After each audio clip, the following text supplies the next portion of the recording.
Friends, welcome back to my channel. ప్రతిరోజు గుండె నిండా గుడి గంటలు సీరియల్ టీవీలో కన్నా ముందుగా చూడడానికి వెంటనే మా ఛానల్ని సబ్స్క్రైబ్ చేసుకొని పక్కనే ఉన్న గంట సింబల్లో ఆల్ పైన క్లిక్ చేయండి. అప్పుడే నేను పోస్ట్ చేసే వీడియోస్ మీరు మిస్ కాకుండా నోటిఫికేషన్ ద్వారా చూడగలరు. ఇక సీరియల్లోకి వెళ్తే గుండె నిండా గుడి గంటలు సీరియల్లో విల్లా విజయ్ని పట్టుకోవాలని వెళ్ళిన బాలు మీనలకి దిమ్మ తిరిగే షాక్ అయితే ఇచ్చారు మటన్ కొట్టు మాణిక్యం. మరి అసలు ఏం జరిగింది? అసలు మటన్ కొట్టు మాణిక్యం అక్కడ ఉండడం ఏంటి? అసలు విల్లా విజయ్ని వాళ్ళు పట్టుకున్నారా? అసలు విల్లా విజయ్ పారిపోయడం వెనుక అసలు రహస్యం ఏంటి? అసలు ఏం జరిగింది? అసలు విల్లా విజయ్ని పట్టుకొని రోహిణికి ఎలా బుద్ధి చెప్పబోతున్నాడు? అసలు మటన్ కొట్టు మాణిక్యం బయట పెట్టిన ఆ నిజాలేంటి అనేది తెలియాలంటే ఈ వీడియోని చివరి వరకు స్కిప్ చేయకుండా చూడండి. అప్పుడే మీకు క్లియర్గా అర్థమవుతుంది. అలాగే ఈ వీడియోని ఎప్పటి వరకు లైక్ చేయని వాళ్ళు ఇప్పుడే లైక్ చేసేయండి.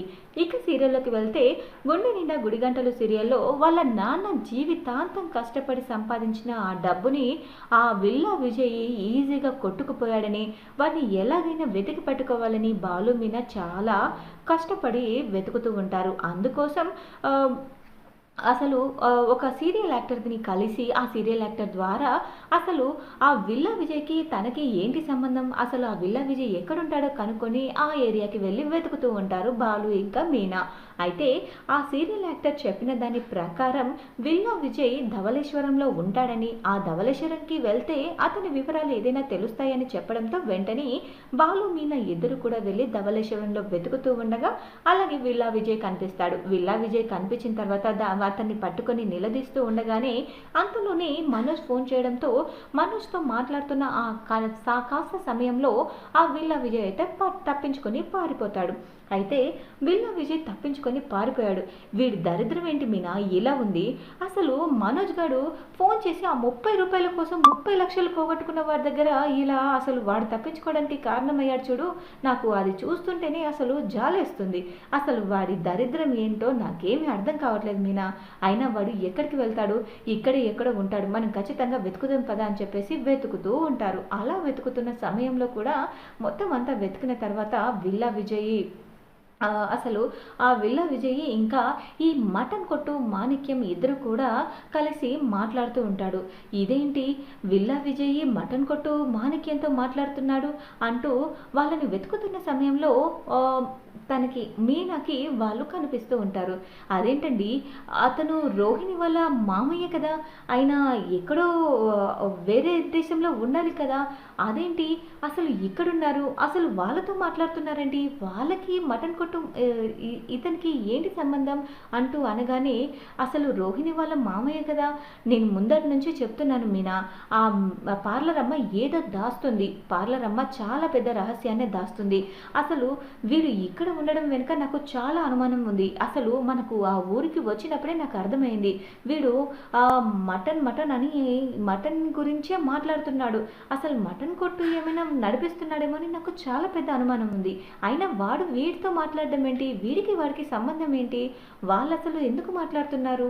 అసలు వాడు ఇక్కడ ఉండడం ఏంటి అంటూ 1,00,000 ప్రశ్నలు వస్తూ ఉంటాయి బాలు మనసులో.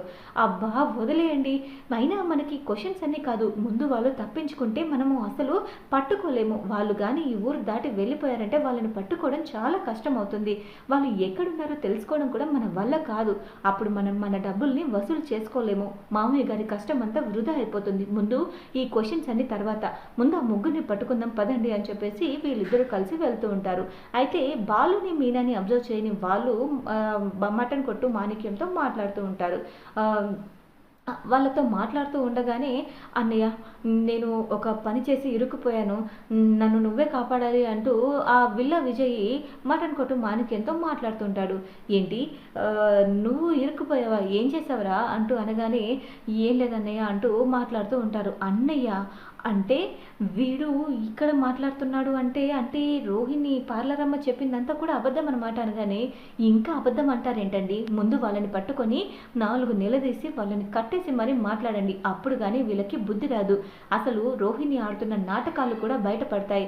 మనకు మామయ్య గారి కష్టం వృధా పోవడమే కాదు, అసలు ఆ రోహిణి ఏం నిజాలు దాస్తుందో కూడా మనం తెలుసుకోవాలి అని చెప్పేసి తనైతే చాలా గట్టిగా డిసైడ్ అయిపోతుంది. ఇక అందుకోసం చాలా గట్టిగానే ప్లాన్ చేసి వాళ్ళు ఎటు పారిపో చేసుకోకుండా అందరినీ దిగ్బంధన చేసినట్టుగా పట్టుకొని వాళ్ళందరినీ ముగ్గురిని కూడా కట్టేస్తారు. ఇక ఆడదానివి, అసలు నీకు సిగ్గుగా లేదా? అసలు అన్ని లక్షలు మోసం చేసి ఎలా తీసుకోవాలనిపించింది? మా మామయ్య గారు జీవితాంతం కష్టపడితే వచ్చిన డబ్బు అనగానే ఇక బాలు మీనాల్ని చూసి ఆ మటన్ కొట్టు మాణిక్యం కూడా చాలా గజగజ వణికిపోతూ ఉంటాడు. అయినా మీరు రోహిణి వాళ్ళ మేనమామ కదా, అయినా మీరు ఇక్కడ ఉన్నారేంటి? అసలు మీరు దుబాయ్లో కదా ఉండాలి అనగానే, అదే మలేషియాలో కదా ఉండాలి అనగానే నేను రోహిణి ఎవరు అసలు నేను అంటూ తడబడుతూ ఉండగానే నోరు ముయ్యరా అంటూ ఇక మటన్ కొట్టు మాణిక్యాన్ని బాగా అటు ఇటు వాయిస్తూ ఉంటాడు బాలు. ఇక దెబ్బతో రోహిణి గురించి మొత్తం నిజాలన్నీ కక్కిచ్చేస్తాడు. ఆ తర్వాత అసలు వాళ్ళ దగ్గర వాడికి వీడికి ఉన్న సంబంధం ఏంటని కూడా ఎంక్వైరీ చేయగానే తను వాళ్ళిద్దరూ సొంత అన్నదమ్ములని తెలుస్తుంది. ఇక ఆ మటన్ కొట్టు మాణిక్యము అలాగే విల్లా విజయ్ ఇద్దరు అన్నదమ్ములని, ఒకరికి తెలియకుండా ఒకరు ఆ మనోజ్ని మోసం చేశారని, ఇలా రోహిణి చేతుల్లో ఇరుక్కుపోయినని, రోహిణి గురించి కూడా మొత్తం బయటపడడంతో ఒక్కసారిగా షాక్ అయిపోతాడు బాలు. అసలు ఈ మటన్ కొట్టు మాణిక్యంని తన మేనమామలా నటించమని చెప్పడం వెనుక అసలు ఆ పార్లర్ అమ్మ ఉద్దేశం ఏంటి? అసలు ఈ మటన్ కొట్టు మాణిక్యం తనకి ఎలా తెలుసు?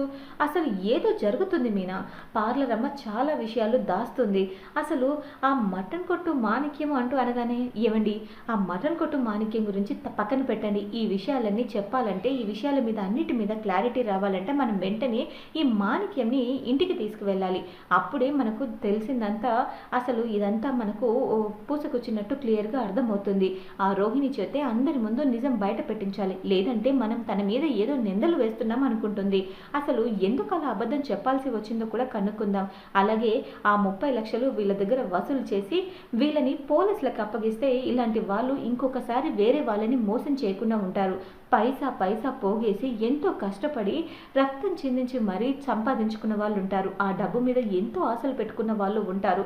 అలాంటిది వాళ్ళ కష్టాన్ని, వాళ్ళ కష్టార్జితాన్ని ఇంత తేలిగ్గా మోసం చేసి వీళ్ళు అనుభవిస్తామంటే ఎలా అండి?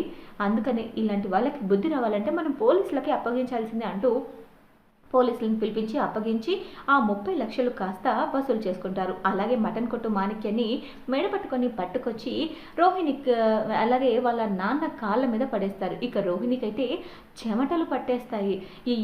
ఏంటి వీడు దొరికిపోయాడా అంటే నా గురించి మొత్తం బయట పెట్టేశాడా, నాకేమీ అర్థం కావట్లేదు అంటూ అనగానే, ఏంటి పార్లరమ్మ మీ మేనమామ ఏంటి ధవళేశ్వరంలో ఉన్నాడు, ఏ దుబాయ్లోనో మలేషియాలోనో ఉండాలి కదా మీ మామయ్య అంటూ ఏదో గొప్పలు చెప్పావు, తీరా వీడు చూస్తే మటన్ కొట్టు మాణిక్యం గాడంట. అసలు ఏంటి, ఏం జరుగుతుంది మీ వెనక? అసలు ఇన్నాళ్ళ నుంచి ఒరే లక్షలు మింగినోడా, అసలు నీకు ఎన్నిసార్లు చెప్పానురా పార్లర్ అమ్మ మీద అనుమానంగా ఉంది, అసలు తను అన్ని కట్టుకథలే చెప్తుందని, కానీ నువ్వు నా మాటలు ఏ రోజైనా నమ్మావా? కానీ ఇప్పుడు చూడు ఏం జరిగిందో.